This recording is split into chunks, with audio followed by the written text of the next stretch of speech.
The War Against Ward Churchill.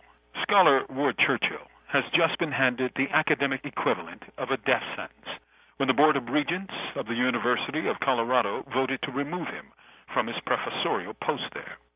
Churchill has been the target of the rabid right since he published an essay shortly after 9/11, which likened Americans in their attitudes to Nazis. From that point forward, academics at the university began sharpening their pencils to find the way to separate Churchill from his tenured position.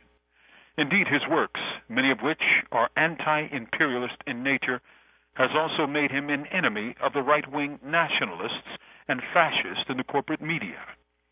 Churchill has written strong, uncompromising books on the black freedom movements and the Native American independent rights movements.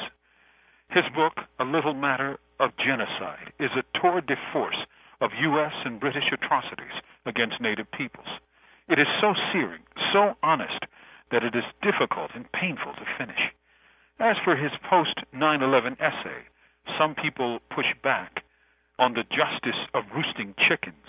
Churchill sought to engage the question posed by millions in the aftermath of the burning towers, like, why do they hate us? It may sound rhetorical to compare Americans to little Eichmanns, but before the Second World War, Nazi and fascist support groups were flourishing in America. Nazi sympathizers filled Madison Square Garden under the North American Bund. Fascist groups were electing councilmen and mayors. Perhaps the only group with more clout was the Klan. Plus, where do you think the Nazis learned much of their racially exclusive theories and of concentration camps but from the U.S.? That fact is documented. The inspiration for Nazi and South African racial apartheid came from the U.S. segregation system and so-called reservations for Indian people. This may prove unpopular for Americans to hear, but it is the truth. Ward Churchill is precisely the kind of scholar that Americans need to read and hear.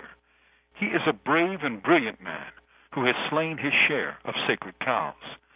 As America engages in a global war based on lies, they need him now more than ever.